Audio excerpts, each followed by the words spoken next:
नमस्कार, मैं जोगेंद्र कथुरिया बेबाक तीखे बोल यूट्यूब चैनल की टीम आज पहुंची है सब्जी मंडी आड़ती एसोसिएशन के ट्रस्टर साहिल मग्गू जी के पास, जो कि एक खिलते चेहरे नाम से संस्था भी चला रहे हैं।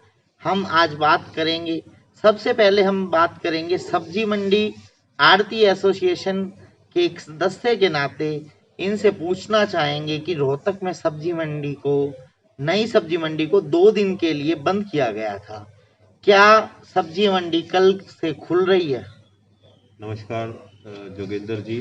सबसे पहले तो मैं बेबाक तीखे बोल जो आपका यूट्यूब चैनल है उसका धन्यवाद करना चाहता हूँ कि आप लोग मेरे पास आए और सब्जी मंडी और के बारे में जानना चाहा, जो कि आपका यूट्यूब चैनल एक फेमस यूट्यूब चैनल है, बहुत लोग इसको फॉलो कर रहे हैं और शहर में एक ये मैसेज जाएगा जब आप सब्जी मंडी की न्यूज़ को डालेंगे। तो जहाँ तक सब्जी मंडी का सवाल है, एक कोरोना पॉजिटिव लेबर मिलने के कारण प्रशासन ने सब्जी मंडी को कम से कम 2 दिनों के लिए बंद कर दिया था, सैटरडे और संडे को। आज अभी मेरी सेक्रेटरी साहब श्री दीपक लोचब जी से बात हुई है, तो उन्होंने अभी यही कहा है कि अभी तो कोई प्रशासन की तरफ से आदेश नहीं आया है सब्जी मंडी खोलने का। जब तक प्रशासन का कोई स्थायी आदेश नहीं आता है तब तक के लिए सब्जी मंडी बंद है, हाँ जी। आपका यही कहना है? हाँ जी, बिल्कुल। अच्छा, मैं ये कह रहा हूँ कि सब्जी मंडी में ज़्यादा केसेस आ रहे हैं।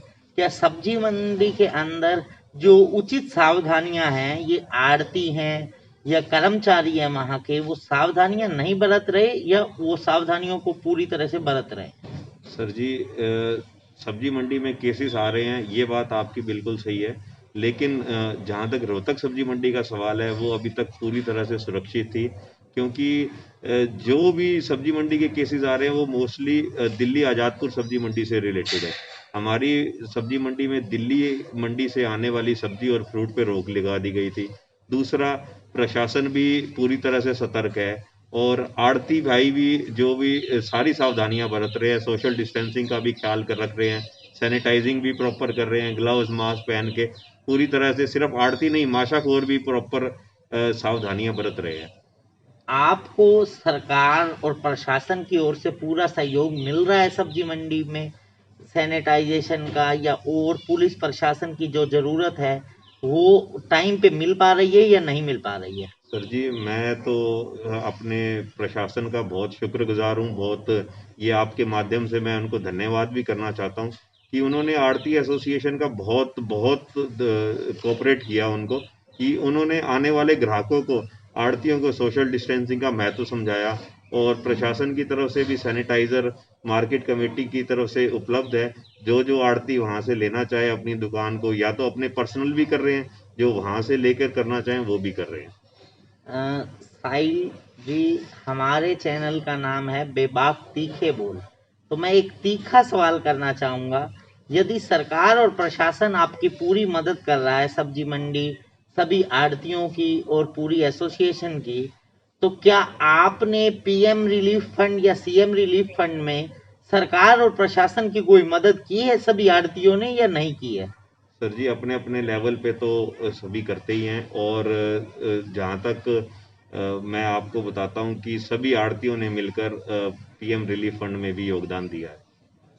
अच्छा, कुछ विशेष अमाउंट क्लियर करना चाहेंगे कि पीएम रिलीफ फंड में आड़ती एसोसिएशन की तरफ से कितना दिया गया है? सर जी, हम हमारी आड़ती एसोसिएशन की एक मीटिंग हुई थी, उसमें यही फैसला लिया गया था कि जो भी आड़ती अपने अपने बिहाफ पे करना चाहे, कोई ऐसा पर्टिकुलर अमाउंट फिक्स नहीं किया था कि भाई फलां बंदा इतना पैसा देगा। जो मीटिंग में यही डिसाइड किया गया था कि जो भी देना चाहे, क्योंकि सर जी ये कोई सैलरी बेसिस तो है नहीं कि भाई फिक्स सैलरी है तो एक दिन की सैलरी या एक महीने की सैलरी कट के मिल जाए। जिसका जितना जो भी जितना दान देना चाहे पीएम रिलीफ फंड में, सर सबने दिया जहाँ तक मुझे ज्ञात है। बहुत अच्छी बात है। एक मैंने सुना है आप खिलते चेहरे नाम से सामाजिक संस्था भी चला रहे हैं। उस सामाजिक संस्था का समाज में और इस कोरोना की जो महामारी का समय था, इसमें क्या योगदान है?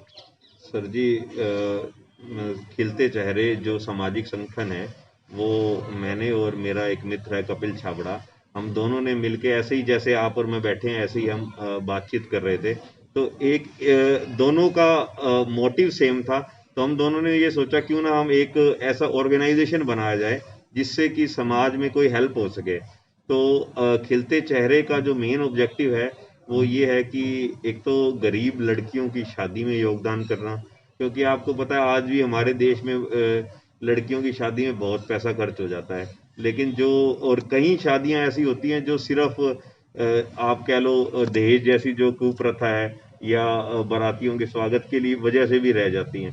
तो हमने यही सोचा कि अगर हम किसी लड़की की शादी में योगदान करें तो उससे बढ़िया और कोई कन्यादान महादान कहते हैं जैसे। तो मेन ऑब्जेक्टिव एक तो ये था, दूसरा था कि गरीब लड़कियों लड़कियों और लड़कों जो भी बच्चा पढ़ना चाहे तो हम लोग इनको एक तो बुक्स और स्कूल फीस ये अवेलेबल कराते हैं सर, कैश नहीं देते अभी तक। और उसके बाद जैसे ही हमने ये खिलते चेहरे की शुरुआत करी थी तो 1 महीने बाद ही अभी हमारा ये खिलता चेहरे जो है ये टेंटेटिव नेम है, अभी इसको रजिस्टर्ड हम नहीं करा पाए क्योंकि उसी वक्त कोरोना आ गया था।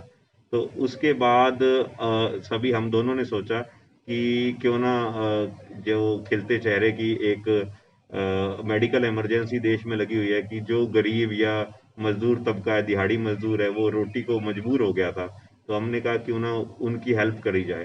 तो मेरे साथी हैं जितेंद्र कपूर जी, गौरव खन्ना जी, राहुल जैन जी, तो हम सब ने सोचा कि भाई एक ऐसा प्रोग्राम सेट करके कि भाई 1 टाइम का या 2 टाइम का लोगों तक खाना बना के पहुंचाया जाए।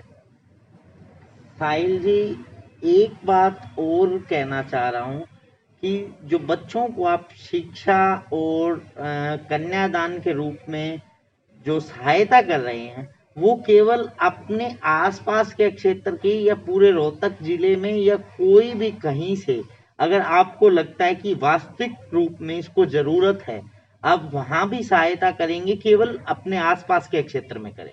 नहीं सर, खिलते चेहरे का कोई दायरा या कोई पर्टिकुलर रीजन संबंधित ऐसा खिलते चेहरे नहीं है, कोई पर्टिकुलर किसी एक एरिया तक रेस्ट्रिक्टेड नहीं है। जहाँ पे भी हमें पता चलेगा कि कोई भी बच्चा पढ़ना चाह रहा है लेकिन वो सक्षम नहीं है फीस भरने में या किताबें खरीदने में, हम जरूर उसकी हेल्प करेंगे। और जो भी कोई बहन या कोई जो भी माँ जिसकी लड़की की शादी है वो अगर हमें अप्रोच करे तो हम जरूर उसकी हेल्प करेंगे। साहिल जी, एक बात और पूछना चाह रहे हैं कि खिलते चेहरे जो आपकी संस्था है, कितने दिन राशन उपलब्ध करवाया गरीबों को और जरूरतमंदों को, और कितने लोगों तक वो राशन पहुंचा, कितने जरूरतमंदों तक वो राशन पहुंचा? सर जी, पहले तो जो हमने खिलते चेहरे की टीम ने सोचा था गरीब लोगों तक राशन पहुंचाने के, तो हमने शुरुआत 350-400 लोगों तक खाना पहुंचाने की करी थी। फिर मेरे एक मित्र हैं नितिन चावला जी, तो उन्होंने बोला कि जब तक भी ये लॉकडाउन चलेगा, जब तक आपकी संस्था खाना गरीब लोगों तक पहुंचाएगी तो आप इसको डबल कर दो। तो फिर हमने चौथे दिन से हमने 700-800 लोगों का खाना बनाना शुरू कर दिया। तो लगभग हमने, आपको बताऊं मैं, 28 दिन तक गरीब लोगों तक खाना पहुंचाया। एक बात और मुझे अभी सुनने में आ रही है कि कल भी सब्जी मंडी बंद रहेगी, क्या इसके बारे में कोई स्थायी आदेश जारी हो चुका है? जोगिंदर जी, पहले तो सब्जी मंडी को 2 दिन के लिए शनिवार और रविवार को बंद किया गया था, लेकिन अभी मुझे मैसेज मिला है प्रशासन की तरफ से कि एटलीस्ट कल के दिन और सब्जी मंडी जरूर बंद रहेगी। और एक मैं इंफॉर्मेशन और आपके न्यूज़ चैनल की तरफ से, यूट्यूब चैनल की तरफ से रोहतक वासियों को देना चाहता हूं कि प्रशासन ने लगभग 126 सैंपल लिए थे। जो एक कोरोना पॉजिटिव मिला था उसके बाद 126 टेस्टिंग करी थी। तो सुखद खबर ये है कि सभी के सभी नेगेटिव आए। चलो, बेबाक तीखे बोल यूट्यूब चैनल की टीम और हमारा एक फेसबुक पेज भी है बेबाक तीखे बोल के नाम से, आपको इन बच्चों, जो वास्तविक बच्चे और वास्तविक लड़कियां जिनको ज़रूरत है, उसके बारे में अगर कोई केस सामने आएगा तो आपको ज़रूर अवगत करवाएंगे। और आपसे मिलकर बहुत खुशी हुई, आपने अपना कीमती समय निकाल के हमें दिया, आपका बहुत बहुत धन्यवाद। धन्यवाद जोगेंद्र जी, और मैं बेबाक तीखे बोल की पूरी टीम का धन्यवाद करना चाहता हूँ। धन्यवाद।